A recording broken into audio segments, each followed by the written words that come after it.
Thought I'd come down here and get some water since code enforcement's after me again. So I'm down here at the closest town there is next to me. This is an unincorporated town. It was voted unincorporated maybe a dozen years ago, 10 years ago, sometime like that. This is a little city park. Of course, you can see it's not very well maintained. This is kind of unusual, to be honest. The townspeople are usually pretty good about maintaining it. It's a really nice park, and I tell you, if there was a way to buy this, sometimes I think I would want to buy it even though it's right here in the middle of town. I mean, there's a house over there and dogs, and it wouldn't be quite as peaceful as it is at our house. But the very interesting thing about it is this right here. This is a natural spring. I tell you, the kids keep messing with it. The way it works is it's supposed to be dammed up. So this will fill up with water once it's dammed up, and then the water, whatever your dam is, will roll over the dam and come down into this portion here. But the kids, for some reason, keep taking out, it's broken over the years is my guess, but they keep taking the dam out. I always re-dam it. This was one of the selling points for me when we moved here. As I've said before, we looked at 10 acres and it had a well on it and it had a stream, and I really wanted that place. It didn't work out. We would have probably had to spend another $10,000 on it just to get a drive into it so we could actually get into our property. Well, we got this place, it was an acre and a half for $4,200. So, I mean, it doesn't sound like a great deal, but this place just worked out better for us. We really like this place a lot more than the other place, even though the other place just sounds better. And this was a selling point, having a backup water supply. If you're going to live off grid, I see so many people on YouTube make the mistake of not considering water better. And I'm probably just as guilty, not living off grid, but not understanding the value of water before Carolyn and I became nomads. I quickly learned that it was going to be one of the biggest issues that we were going to have to deal with. We went on a test run. I loaded the back of the truck up with, I don't know, 8 or 10 buckets of water. And we got terrible gas mileage with that. It was a mistake. So we ended up down in Georgia, I believe. And we quickly went through that water. And then we moved on down to Florida, and there was a campsite that we stayed at for 2 weeks that had water. And then we went to another one, had water. And then we went back up to Mississippi, had water. So out of the 4 or 5 places we went to while we were doing our test run, had water. But it became so complicated when we actually got on the road of finding places with water. It was an absolute nightmare. We went to one campsite and was supposed to have water, and it had a hand pump. That's what they said the water was going to be. Well, we got there and the hand pump didn't work. Fortunately, there was a guy there, and he says, well, there's a natural spring down there, just similar to this. If you got chloride tabs or something, you could probably use that. Everybody else does. Well, we had the Berkey. The next campsite we went to, it got a little bit more tricky. They had the hand pump, but the water was so rusty that it was undrinkable. And it was pretty much like that everywhere we went in Virginia. It was terrible. The one place we went to, I think it was called Hawk Campground. We pumped the water. It was just brown rust. It was terrible. And we were actually trying to filter the water with socks just so we could do laundry. So we had old socks and washcloths, and we're trying to filter it with that just to get the rust out, just enough to do laundry, and we couldn't. And you can't drink it. This is the thing about off-grid, is they don't seem to understand what it's like to have to drink nasty water. I think at the Hawk Campground, there was another natural spring, that's what it was, and it was several miles away. The problem with that natural spring was it was always so crowded. I'm kind of digressing a little bit, but this is kind of the point. I've seen this one crowded before. When I was cutting the tree down, there was, I don't know, 2 or 3 families down here getting water. It may have been one family, I'm not sure how it worked, but I don't think it's being used anymore because they've definitely taken the dam out and nobody's trying to maintain this anymore. I mean, believe it or not, there's water coming out of it.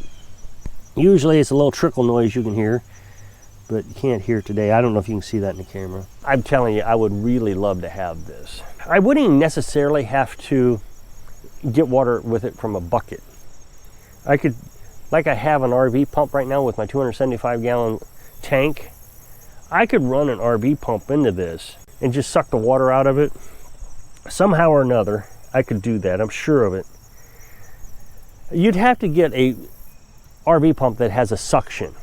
My RV pump does not have a suction. You have to force water into the inlet side of it. But there's probably pumps out there that you could do that with. I just bought the cheapest one. Maybe if I bought a more expensive one, I could do it. And then all I have to do is figure out how to keep it from freezing. Now, the water itself will never freeze. It would have to be extremely cold for this to freeze because it's coming out of the mountainside about 68 degrees. So even if you could run your suction hose inside there, that would give not only really clean water, it would never freeze. Now, the problem is all this down here is got sediment. And so as long as the sediment stays down there, the water's clean. But if it rains, then that sediment kind of floats up and it gets dirty. But if you could get your hose down in there, back in that cutout there, even 10 feet or so, just feed your suction hose, you'd never have dirty water.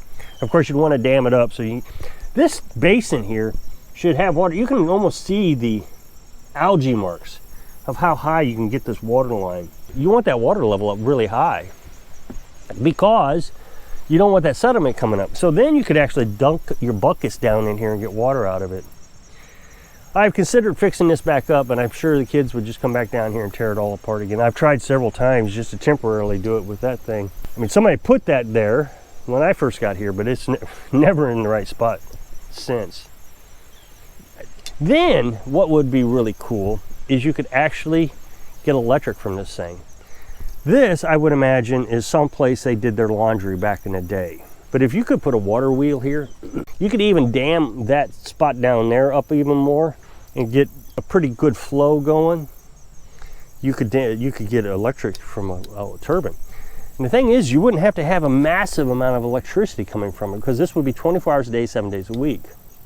Unlike my solar panels, the solar panels produce 1,200 watts, but it only does it for a few hours a day. So you got to store that in the battery. But if you could get 250 watts or so out of this, you would never have to worry about electric. 250 watts an hour. So, and then I wouldn't even need a well pump. Right now we have a well pump to pump water out of the well that takes 800 watts. I wouldn't need that much electricity because I'd have this little RV pump that takes 6 watts, or 6 amps I should say. But getting back to water, I've watched several YouTubers underestimate the need of water. I've always said there's 4 things you got to have in an SHTF, but in general, this is what you got to have: food, water, shelter, and self-defense or defense, some sort of defense. And I don't think a lot of people put a lot of thought in the water. They have an idea. Here's the problem. They have an idea of what they're going to do, and then when they go and do it, they're like, that didn't work. You really got to have a solid plan that you are sure 100% is going to work. I mean, I see a lot of these people telling me on my comment section that I should just drill a shallow well, 18 feet, 16 feet, something like that, and you get a hand pump and you'd have water. But the stuff would be so dirty you wouldn't be able to use it. And I don't think people really realize that. What happens is they get on YouTube and they watch a video of some guy hand drilling a well, and it's really magical and makes you feel like you're going back into the day. But the guy never tells you if the water ever got clean, because every video I've seen of somebody drilling a well, they'll pump it and say, yeah, it's a little dirty, but it'll clean up once the water settles down. It doesn't. There was this one off-group couple, I mean, they're still around, but they learned their lesson. Seriously, they finally drilled a well is what they did. But they got on the property, and even before they started building the house or anything, they thought about their water. They drilled one of those 16 feet hand pump wells, and it was just sludge. Just sludge. So they bought a Berkey knockoff, which was fine. I mean, I understand not wanting to spend the money on a Berkey. Started filtering this water. Well, sure enough, the Berkey just clogged almost instantly. The Berkey can clean the water, but eventually you're going to have to deal with the filtration being dirty. So you got to get clean water. When we were nomads, we went down to Florida. They had this water spigot, and it was rusty water, but we had the Berkey. So I actually pre-filtered the water. I had 2 Berkeys, an old Berkey set that I made out of buckets, and then I had my good set. Now I always pre-filtered it 24 hours a day, 7 days a week, because it was always clogged, and I just let it drip constantly. And when I needed water to put it back into the Berkey, I take that water, put it back in the Berkey from the pre-filter, and that way most of the rust was out of the water. That way it wouldn't clog up my new filters, my good filters. Well, when the camper burned down, Carolyn and I were trying to put the fire out. Well, we weren't there when someone lit the camper on fire. So when we got back, the thing was still in flames. So she's down there fighting off the alligators in the creek trying to get water, and I'm getting the water out of the spigot. When we were done, I was just horribly thirsty. So I had no choice but to drink that water out of that spigot. And it took everything I had, all the willpower I had to hold that water down. It just wanted to come back up so bad. But I knew I had to drink it. I was out of water. So imagine you've decided you're going to live off grid, and you've decided that you're going to do some sort of unplanned out project for water, and then you try to drink it and you realize, oh my goodness, I haven't thought this through. Then you have rainwater collection, and if you have a state that allows you to collect rainwater, you got to think about several things. You got to think about how you're going to store it. Of course, you're going to have IBC tanks. We have a 275 gallon one that we put water in from the well. But if you're going to store it like here in Missouri, you're going to need a ton of tanks, because it only rains 2 seasons in Missouri, spring and fall. It rains a lot, and you're going to get a lot of water, but you're going to have to store it. And then you're going to have to figure out how to keep it warm when you need it, because it's going to freeze in the wintertime. So let's assume that your IBC tank runs out of water. You switch it out. You've got a forklift or something you can move it with. I don't know.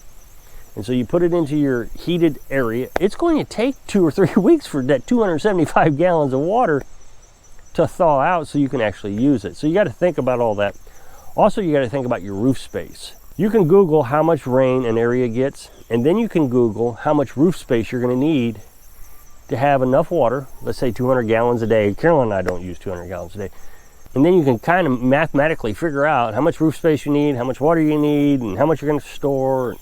And then if you have farm animals, you got to take that into consideration. Our chickens, we got 16 chickens, and they go through 5 gallons of water every couple days. Now imagine if you had a horse or goats or pigs or whatever you decide you want to have, cows. You're going to have to think about all that. I don't know, YouTube seems to make this idea about water like it's so easy to get. And all I see is people struggle with water, especially after having experienced a nomadic life. And just do not rely on filtration systems to take care of you, because you're going to be spending a fortune on filtration systems. We have worked this well. When we got here, it was damaged. There was a lot of problems with it. So I've done everything I can to learn about wells and what I'm going to do to fix it. But in the meantime, I was using sediment filters and little paper charcoal filters you can buy at Walmart. And I was running it in line with my hose. I've showed you that. I still have it hooked up.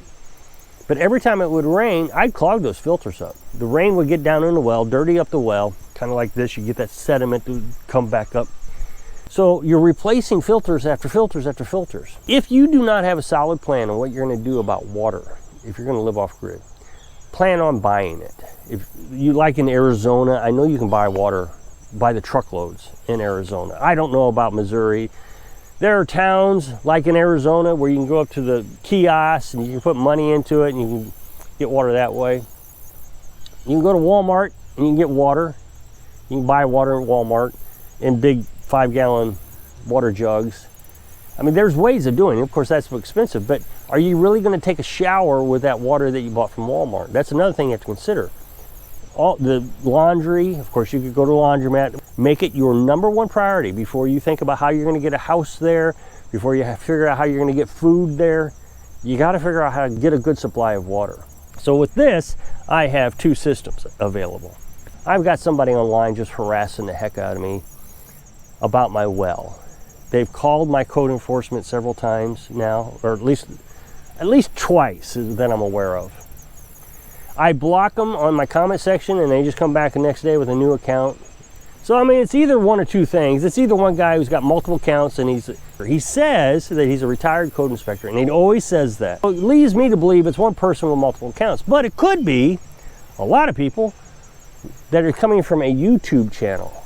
Somebody on a YouTube is mad about my well and has told all his minions to go out and say, hey, tell them you're code enforcement and that you're going to do X, Y, Z. Well, he's at it again.